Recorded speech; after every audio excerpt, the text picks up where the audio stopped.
देखिए दोस्तों, मैं आपको बता देता हूँ, काफ़ी भाई जो यूपी एपीओ का पेपर दे के आए थे और उन्हें लगा कि कट ऑफ कितना जाना है और कट ऑफ के संदर्भ में हम बात कर रहे हैं। क्योंकि जिन भाइयों ने पेपर दिया है यूपी एपीओ का और यूपी एपीओ की कट ऑफ को लेके बहुत चिंतित हैं, और उन्हीं के लिए मैं बता देता हूं कि यूपी एपीओ की कट ऑफ के संदर्भ में बात करेंगे, किस तरीके से कट ऑफ रहने वाली है, और ख़ास तरह से जो प्रीलिम्स यूपी एपीओ देकर आए उनको मेंस के लिए कैसे कितने मार्क्स होना जरूरी है, कितने क्वेश्चन सही हैं, या कट ऑफ जाने का कितना चांस रहता है। तो उसी के संदर्भ में बात करेंगे, और मैं आपको बताऊंगा कि UP APO 2026 expected cut off कितनी रहने वाली है, और हम बिल्कुल बारीकी से समझाएंगे किस तरीके से कट ऑफ रह सकती है, और किन लोग जो मान लीजिए जो भाई बंधु हैं वो कितने मार्क्स पे मेंस दे सकते हैं और मेंस के लिए कितने क्वेश्चन पे एलिजिबल हैं। तो मैं आपको उसके संदर्भ बता रहा हूँ कि देखो, अगर मान लीजिए यूपी एपीओ कट ऑफ की बात करते हैं 2026 की, तो अगर ईडब्ल्यूएस में भाई जो बिलोंग करते हैं तो ईडब्ल्यूएस की कट ऑफ 95 से लेके 100 के बीच में रहने की संभावना है। क्योंकि अगर कट ऑफ की बात करेंगे तो मैं बताऊंगा क्यों रहने की, ये जो कट ऑफ है एक्सपेक्टेड कट ऑफ ये इतनी क्यों है, क्योंकि उसके संदर्भ में बताऊंगा कि आपको कट ऑफ रहने का चांस इतना क्यों है और इतनी कट ऑफ रहने के वजह क्या हो सकती है, और क्या किन किन पैमानों पर हम निर्धारित कर सकते हैं कि कट ऑफ ये हमारी रह सकती है।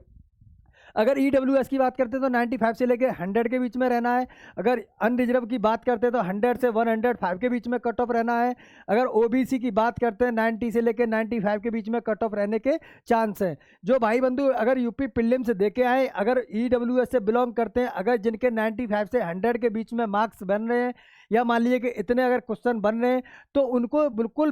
बिल्कुल कहते हैं ना कि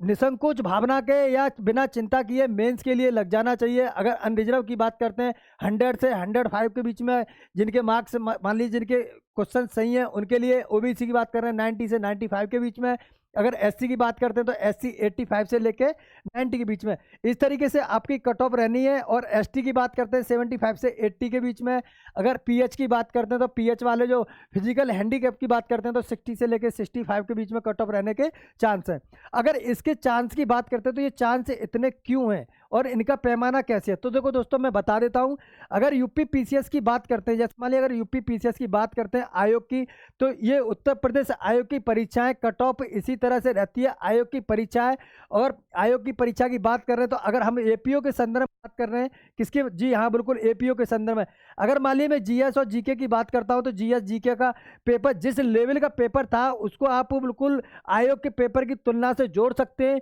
क्योंकि आयोग की परीक्षा थी। और आयोग की परीक्षा में जो जुडिशरी का जो पार्ट है, कहीं ना कहीं जो बेचारे भाई बंधु हैं लॉ की जो तैयारी करते हैं या एपीओ या जुडिशरी की, तो उनके लिए एक जीएस का पार्ट बड़ा चैलेंजिंग पार्ट रहता है और कहीं ना कहीं चुनौती के रूप में देखा जाता है। तो उसके अकॉर्डिंग मान लीजिए अगर मैं जीएस जीके की बात करता हूँ, 50 क्वेश्चन की आपकी जीएस और जीके है, तो कहीं ना कहीं जो आपकी 50 क्वेश्चन जो जीके जीएस के थे, तो मुझे लगता है कि जो लॉ वाले विद्यार्थी हैं उनके लिए एक समस्या के रूप में देखा जा सकता है, क्योंकि जिनका लॉ का सब्जेक्ट अच्छा रहता है कहीं ना कहीं उनके लिए जीएस का पार्ट भी एक चैलेंजिंग रहता है। तो उसी तरफ से अगर मान लीजिए मैं लॉ के पेपर की बात करता हूँ, लॉ के पेपर की, तो लॉ के पेपर में 100 क्वेश्चन जिनसे मान लीजिए पूछा गया,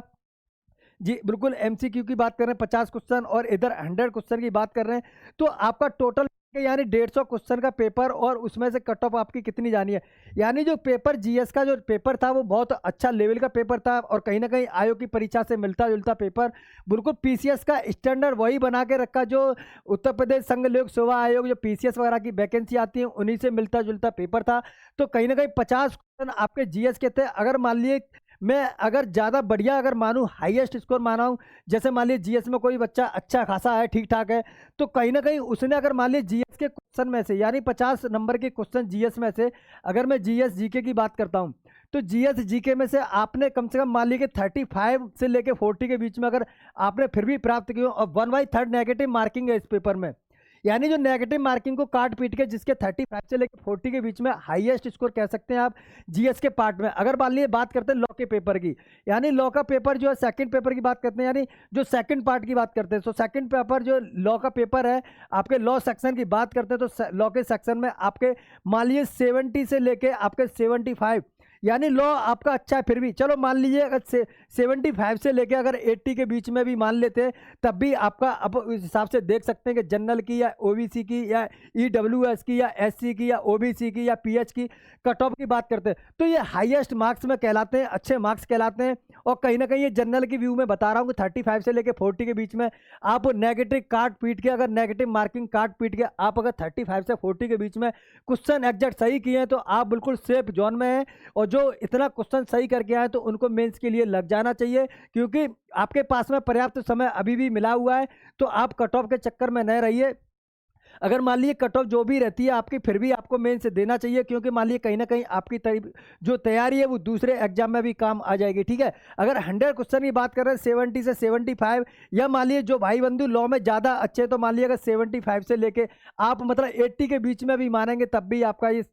जो सेकंड पार्ट है जो लॉ का, तो उसमें आप इस तरीके से मान सकते हैं। तो ऑल ओवर जिनका इतना अच्छा हाई का, जैसे मान लीजिए अगर कैटेगरी वाइज बात कर रहे हैं तो इस तरीके से, और नेगेटिव मार्किंग काट के आपके कहीं ना कहीं इस तरीके से मार्क्स देखे जा सकते हैं कि जो मान लीजिए ईडब्ल्यू से बिलोंग करते हैं 95 से लेके 100 के बीच में, या मान लीजिए अनरिजर्व की बात करते हैं 100 से 100 के बीच में, तो इस तरीके से कट ऑफ रहने की चांस बनते हैं। और अगर आप इस तरीके के मार्क्स की कैटेगरी में अगर मान लीजिए कैटेगरी वाइज देखते हैं और इस तरीके से आप अंडर, अगर ईडब्ल्यूएस में 95 से 100 के बीच में अंडर हैं तो आप उसमें तैयारी मेंस के लिए लग सकते हैं। तो इस तरीके के कट ऑफ की बात करते हैं। और मैं आपको एक चीज़ बता देता हूं कि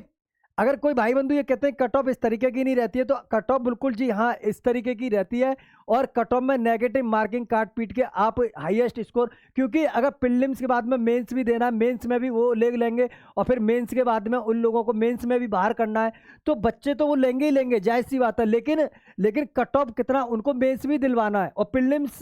कट ऑफ पेपर का जो लेवल था, मान लीजिए बीएनएस की बात करते हैं या बीएसए की बात करते हैं, नए एक्ट नए कानून, और कहीं ना कहीं वो उन तरह से एक बिल्कुल सारा पेपर का पैटर्न नया, बिल्कुल